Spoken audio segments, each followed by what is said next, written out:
Have you ever heard of a doctor stopping to pray with her patient? Well, this doctor does. She not only cares about her patients' medical needs, but also their spiritual needs as well. I'm talking about internist Dr. Kamika Peddie. Good morning, Doc. Welcome to Smile Jamaica. Good morning. Thank you very much for having me. All right, I'm going to start with the medical first. You've been in the medical field for 16 years? Yes, just about 16 years now. Yes. Yes. What inspired you to walk this path? So in terms of my medical journey, it really started of my love for the sciences. As I progressed through high school, I enjoyed that, I enjoyed biology, chemistry, and even mathematics. And, it was almost like a natural progression for me to go into medicine. I went to Campion College and, for some reason, they were just high achievers during the time when I was there. And it was either, okay, if you love sciences, then the next thing to do is medicine. Right. So I think I always had that in the back of my mind. And also my two sisters, I have an older and a younger sister, both of them were also on the medical path as well. As my eldest sister is she's a pediatric dentist, and my younger sister is a pediatrician. Wow. So they started the journey before I did. So it kind of just put everything together because I said, yes, okay, I'm going to achieve for that as well. I'm going to go that path. So that's really how it began. Yeah.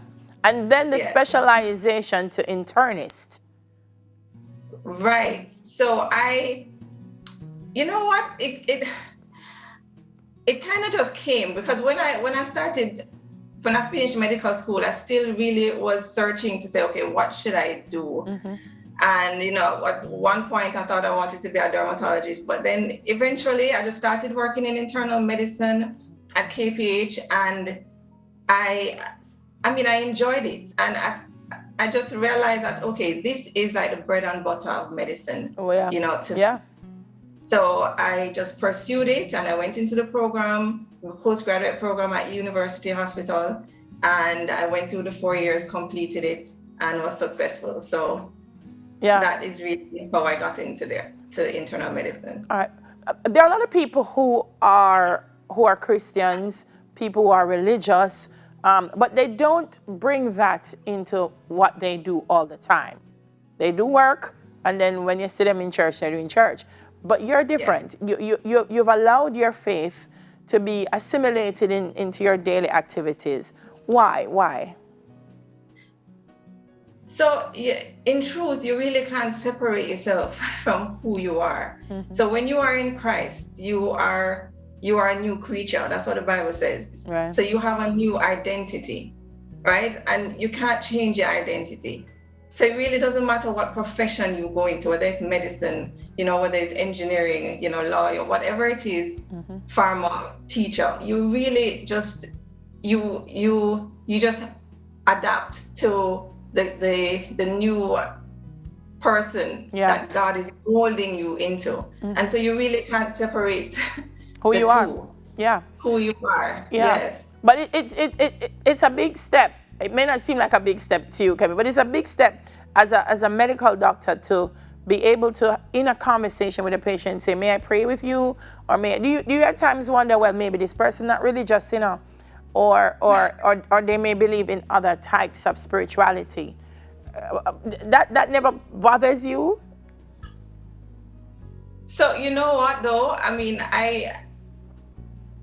I would pray, my spirit would lead me. So when I start, start having a conversation with a patient, it's just your heart and the Holy Spirit within you that just leads you to say, okay, Kamika, you need to pray for this patient. Okay. So I may not do that for everybody who I see, but there are situations that I'm in that I'm led to pray. And when I feel so led to pray, I have to be obedient, because no, this is not about me.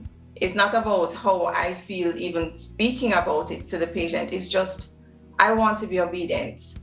And sometimes it feels like at first it does feel a little bit awkward, like, okay, how am I going to say to this patient, let me pray for you? But I say, Lord, you put it in my heart and you put it in my spirit, so I'm just going to let you lead me. You give me the words. And I have never had a patient who says, no, I don't want you to pray for me. Okay. I've never had that experience. So, it's when God, says do something, and you're obedient, he has already set up everything surrounding it. Yeah. So I just do it, not knowing how it would end up or turn out or what I would say, but I just do it. And he usually just allows it to just, work itself out. And what do you find is the frame of mind afterwards? Because a lot of patients come in and doctors see a lot of patients. And I feel like sometimes they're forced into just diagnosing and letting you go because somebody else is waiting to be seen and heard. But when you come in with a medical issue, it's also an emotional issue. It is also an emotional issue because you're trying, and a mental issue because you're trying to figure out, am I going to be okay? Am I going to be able to overcome this? So that taking that moment to talk and to pray with your patients, how do they respond coming out of that experience? Many times they thank me. They say, wow, doctors, thank you for praying with me. That they really are they appreciate it so much. And, you can see how it just changes their whole, demeanor. They're just, it's like you just take your mind off of the problems for a minute and they're just focused now on, okay, this is God's work and he will do his work in me. So it just changes the entire setting. And you can see it. You can hear the response from the response. And when they leave the office, you know that it's not unusual. I know that it has done something for them. Yeah, they're a bit more hopeful. They didn't come out of the consultation thinking that it would end this way, but it did end that way. Yeah. So. Yeah.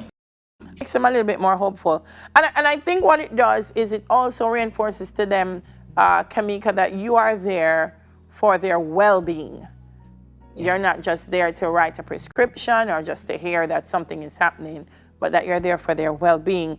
There are folks who are watching now. What would you say to young persons who are on their own medical journey, thinking about, well, should I pursue this? Shouldn't I pursue this? What would you say? They're probably in it now and facing challenges and thinking, no, it's better me come off and go on Instagram, go be an influencer, cause, this not making sense. What would you say to them? Well, if they're already on that path, just continue on the path that you're on. The reason why you're on that path is because God has led you there. Even if you're thinking about it, or you're not even sure, just seek God prayerfully, because God is just waiting for us to just open up and just ask him anything, and just whatever it is that we want.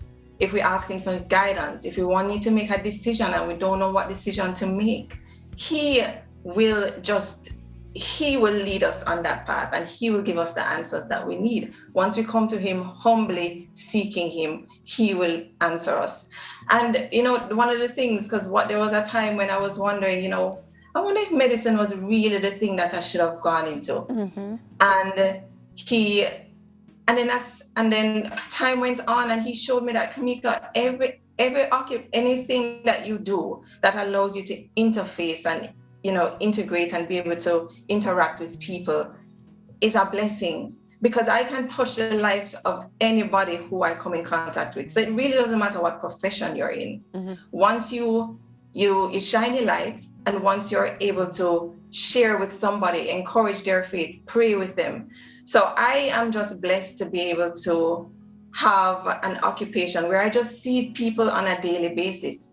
So there are many opportunities for me to share my faith, to build up someone else, in their own faith, because sometimes we do get discouraged and sometimes we forget. Yes. So we need to remind each other. So it is a privilege to be able to be in a profession where you can be with others and interact and share and build each other up in this way. Awesome. So that's what I really. God-loving, God-fearing internist, Dr. Kamika Peddie. Great meeting you and talking with you. And all the best to you, Kamika, as you continue to touch lives. This was a pleasure. Thank you very much for sharing my journey. And yes, have a good day. Still to come, we meet 6 of this year's Miss Jamaica Festival Queen contestants, but News in 5 is next.